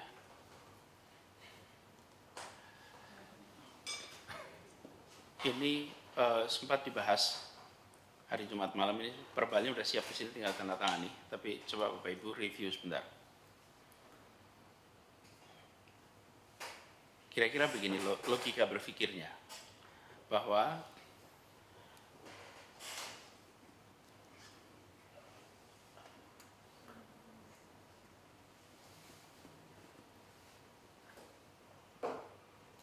gini kira-kira. Nggak ada layar dulu dah, biar dengerin dulu kita diskusinya. Jadi kita ini di off kan aja dulu Pak layarnya Pak. Kita memiliki beberapa pendekatan. Satu, larang sama sekali. Dua, selektif di dalam larangan. Nah, dalam perbincangan kemarin sampai dengan hari Jumat ini diputuskan arahnya adalah selektif. Ada yang diizinkan, ada yang tidak diizinkan. Kemarin sebagai ilustrasi, misalnya di Setu Babakan diadakan festival kerak telur. Memang ada itu rencana festival kerak telur. Di Monas ada acara itu, pertanyaannya haruskah dilarang? Ini kalau lihat bacaan dari Bu Harti, maka yang terkena itu secara sosial ekonomi itu beda. Ini contoh saja. Jadi ada judgement mana yang bisa, mana yang tidak bisa.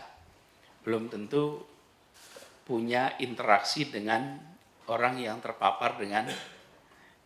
Tapi sekalian, hari Senin, Selasa kita menyaksikan bahwa kenyataan di luar beda sekali. Jadi kalau coba Mas nyalain lagi sekarang. Kita ini ketemu dengan fenomena, ini harap direnungkan sebentar.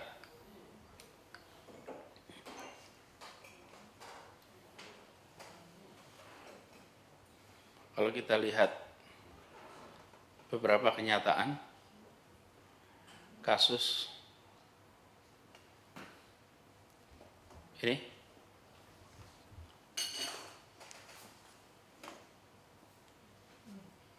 boleh dimatikan ini.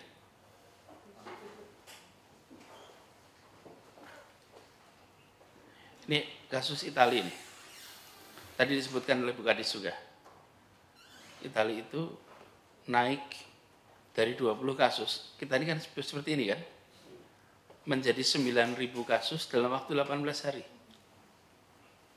Bagaimana coba menjelaskan itu? Iya. Dan kita ini belum ketemu tren stabilisasi. Ini jumlahnya masih begini. Tidak ada tanda-tanda merata. Lalu ini studinya menunjukkan, ini contoh 100 tahun yang lalu kejadian. Ada 2 kota, satu St. Louis, satu Philadelphia. Philadelphia melakukan pembatasan besar-besaran. Tidak melakukan pembatasan besar. St. Louis melakukan pembatasan ketat. Apa yang terjadi? Beda sekali jumlah kematiannya.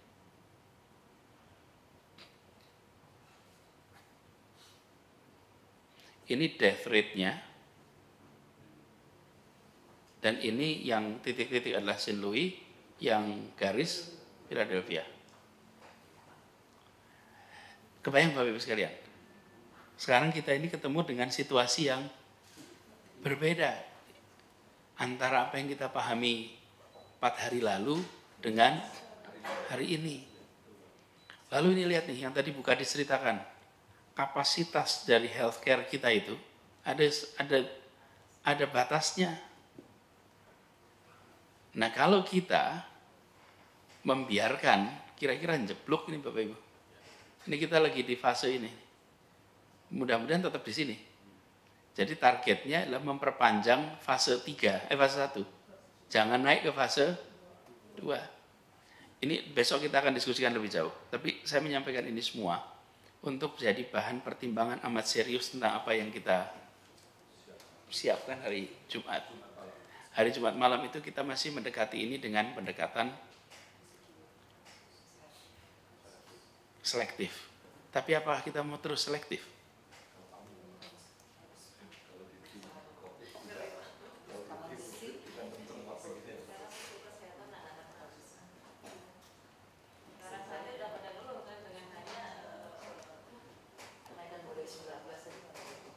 Ya, ini ada pelajarannya dari Italia ini.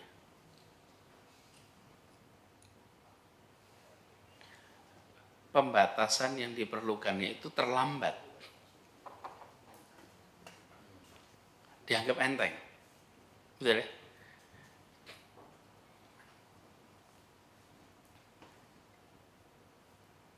Sekarang Italia sudah melakukan seluruh acara publik termasuk olahraga, konser, sampai pernikahan yang tadi kita sebutkan itu, dan pemakaman itu tutup. Semua sekolah tutup, perguruan tinggi tutup, penitipan anak tutup, museum tutup, bioskop tutup, gedung pertemuan tutup.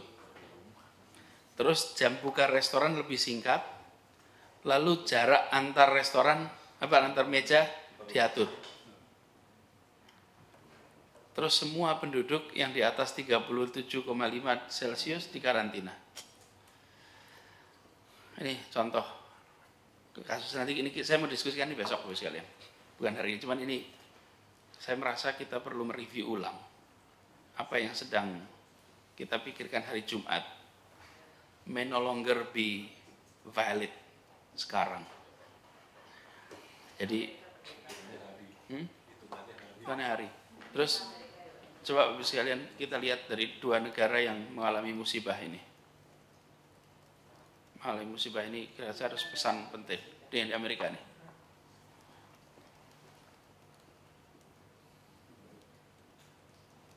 Di Amerika Serikat, pesan yang dikeluarkan oleh pemerintahnya itu menyepelekan risiko penyebaran. Dan diduga ini demi pertumbuhan ekonomi. Mereka bulan November akan ada pemilu.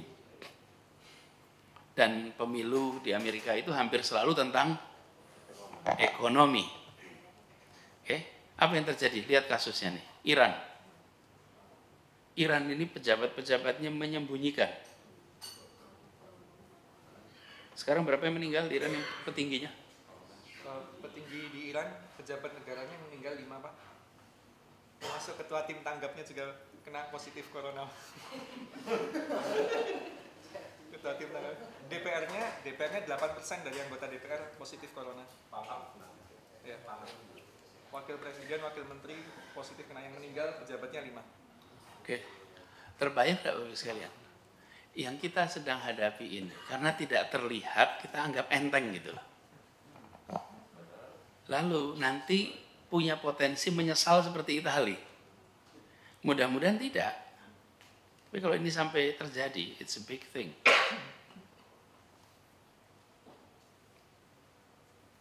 Jadi ini soal peningkatan kewaspadaan ini kita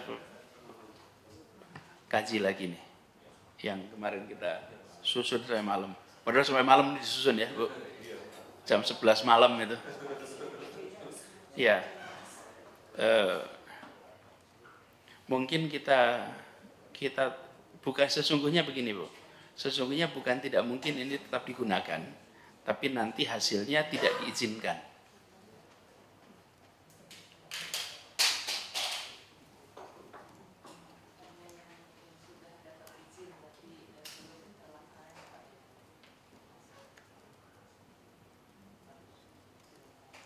Apa?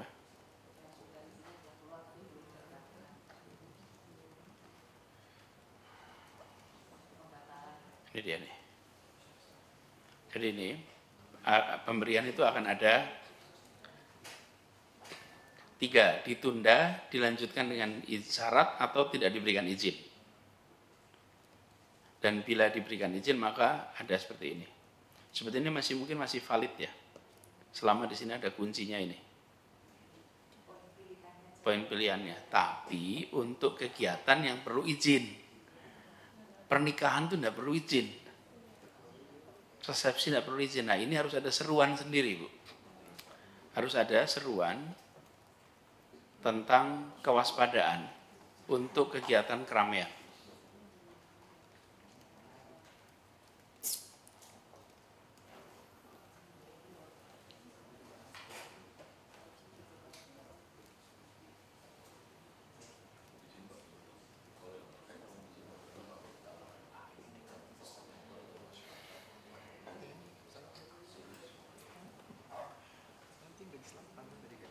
Monggo. Ya. Baik, Bapak Ibu sekalian, kita nanti bahas sendiri. Bapak Ibu sekalian saya hormati, tadi kita sudah mendengarkan paparan ini semua dari kesehatan, kemudian dari tim Bu Deputi dan pendidikan, pariwisata, perhubungan, perizinan. Kita sudah dapat gambaran apa-apa yang perlu lakukan. Tapi rasanya sense of crisis itu belum ada di jajaran. Bahwa kita ini menghadapi potensi krisis. Itu belum muncul. Sementara ketika sudah menjadi pandemik, itu mengendalikannya sulit.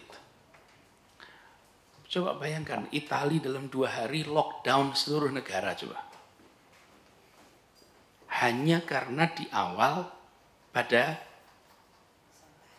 ya longgar, ya bisa di-manage nanti. Ternyata tidak bisa manageable. Semua sekolah tutup, semua itu disaster, Pak. Bayangkan untuk kebutuhan sehari-hari, kebutuhan belanja, kebutuhan di pasar, itu malapetaka. Nah, kita di Jakarta, tempat yang paling tinggi eksposurnya dengan dunia internasional. Dan hari ini, data yang diumumkan di publik, dengan data yang senyatanya dimiliki oleh aparat bidang kesehatan, selisihnya besar. Selisihnya besar. Itu sebabnya menurut saya DKI perlu ada langkah-langkah ekstra. Bapak Ibu semua yang di sini yang kelihatannya OPD-nya punya interaksi langsung dengan warga. Ada OPD-OPD yang tidak punya interaksi langsung dengan warga. Ini semua punya interaksi langsung dengan warga. Harap dipikirkan amat serius. Langkah-langkah yang lebih restriktif. Untuk kita bisa mencegah ini menular. Bapak Ibu sekalian, ada mindset yang harus ditumbuhkan di sini. Ini bukan mengendalikan penyakit dan mengobatinya saja, tapi ini mengendalikan penularan. Kalau mengendalikan penyakit kira-kira begini, sakit datang ke fasilitas kesehatan. Tapi kalau sakit Anda datang, itu artinya kami sedang meminta Anda untuk menularkan orang sepanjang jalan. Lalu sampai di ruang tunggu rumah sakit atau puskesmas, kanan kirinya potensi tertular. Petugas penjaganya potensi tertular. Petugas administrasinya potensi tertular. Jadi ini beda dengan kalau orang punya penyakit lain, silahkan datang. Kalau ini harus dikendalikan tuh 2. Karena itu ketika kita mengatakan jemput itu bukan soal mau berlebih. Loh justru itulah mekanisme kendali atas ini. Nah, Jadi Bapak Ibu sekalian saya hormati, kita harus mengubah seluruh mindset ini. Saya akan coba atur waktunya, mungkin besok saya akan undang semuanya saja di ruang pola. Kemudian nanti saya akan ambil beberapa paparan, ambil dari beberapa dari Bu Kadis, beberapa dari Bu Harti, beberapa dari Pak Catur, dari yang lain-lain.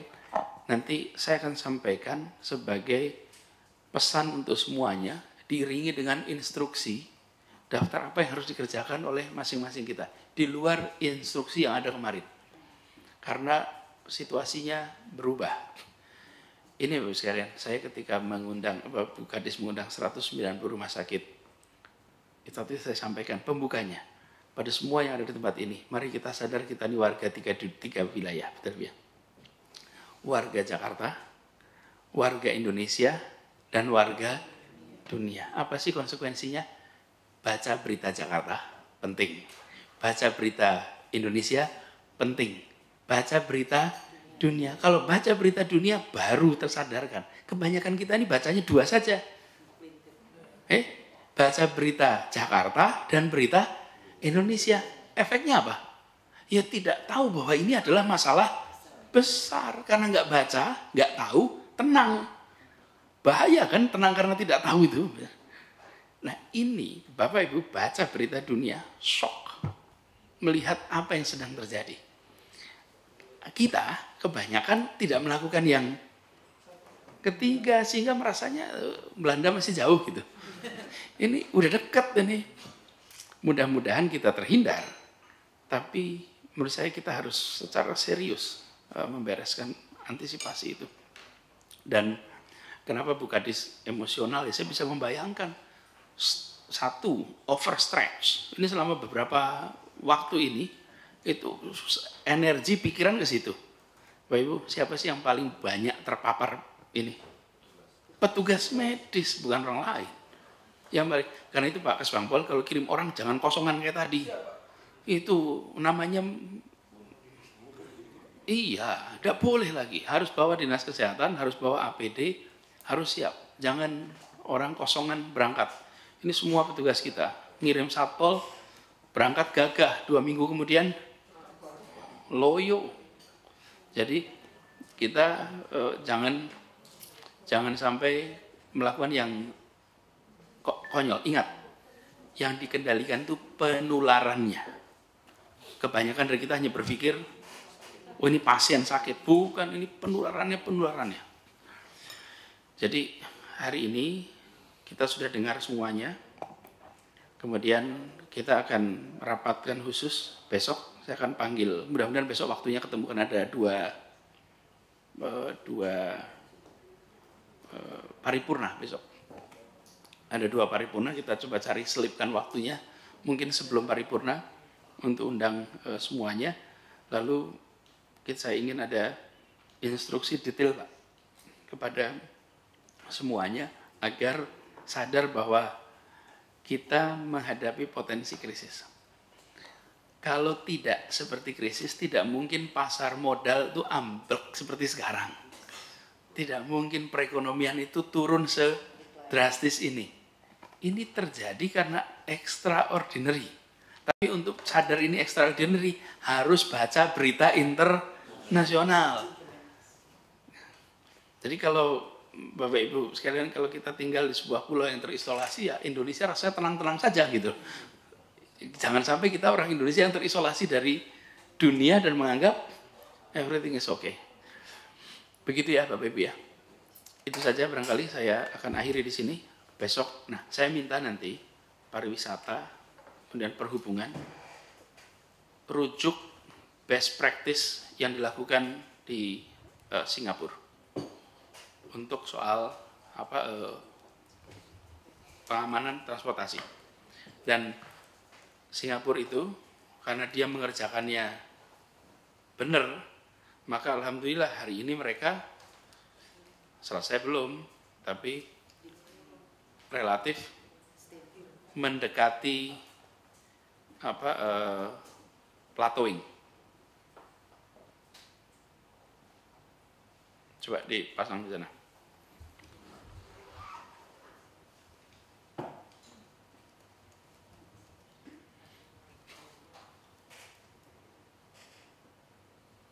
Ini ya, nomor 1 ini Bapak sekalian. Ini dia, nomor 1 itu. Apa sih pesannya dari Singapura? Citizen before political stability and economic cost. Keselamatan warga di atas stabilitas politik dan biaya ekonomi. Ini ada beberapa langkahnya. Nanti saya minta pada pariwisata, perizinan, transportasi, kami langsung terkait pada publik, Kesbangpol, untuk nanti pikirkan secara serius nih. Pembatasan, pemantauan, pembatalan, kemudian panduan untuk publik, kemudian ajak semuanya untuk terlibat. Ini Jakarta mengerjakan dan dimarahi.